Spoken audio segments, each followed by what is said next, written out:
Welcome to another English Premier League preview brought to you by Formlab Black. We have a full round of Premier League action, starting with a relegation battle between QPR and Norwich, concluding with Liverpool's trip to Man City. QPR have a glimmer of hope, having come through 4-game stretch that included 3 of the top 4 without defeat. But if they are to survive, they must win games like this. One home win all season, however, makes their win price of close to evens look too short.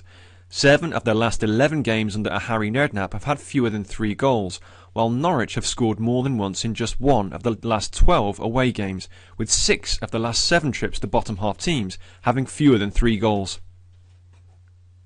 Stoke's current defensive problems returned on Tuesday as they blew a 2-goal lead against Wigan, and they've lost at Arsenal in each of the past 4 seasons, 3 times by at least 2 goals.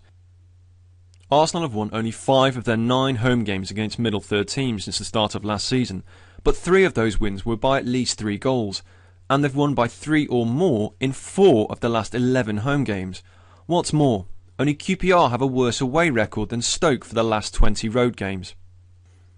Everton had not won in 12 league games against Aston Villa before this season, but won 3-1 back in August, and are justifiably huge favourites here.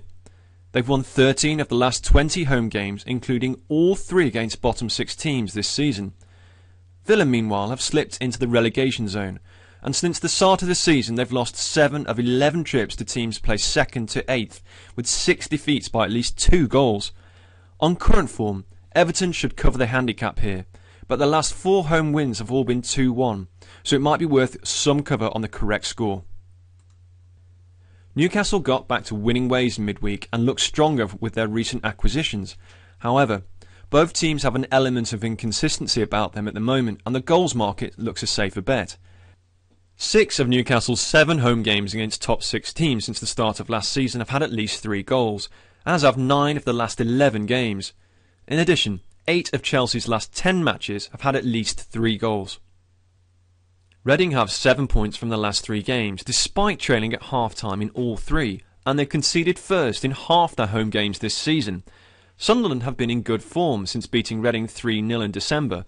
In the last 13 trips to bottom 6 teams, they've recorded 7 wins and just 4 defeats, one of which was against an out-of-position Arsenal.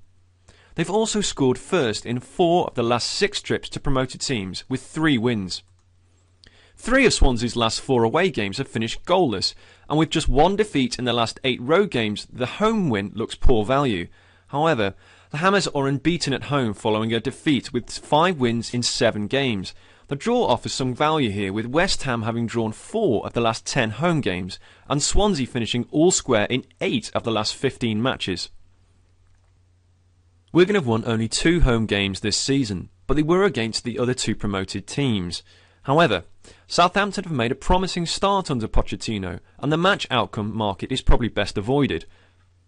11 of Wigan's last 14 home matches have had at least 3 goals, while 8 of their 14 matches hosting bottom half teams since the start of last season have seen at least 4 strikes. Supporting this is that 8 of Southampton's 12 away games this season have had at least 3 goals. Fulham have a poor record against Man United and were thrashed by these opponents just a week ago in the FA Cup. They've lost 8 of the last 11 league meetings between the sides, and 7 games saw at least 3 goals, while 8 of their 14 home games against top 6 teams since the start of 2010-2011 have seen 4 goals or more. United, for their part, have won 8 of the last 10 trips to middle third teams since the start of last season, and each time have been ahead by half-time. It's also worth noting that Fulham have failed to score in only 3 of the last 30 home games, and United have had at least 5 goals in 5 of the last 9 away games they've conceded in.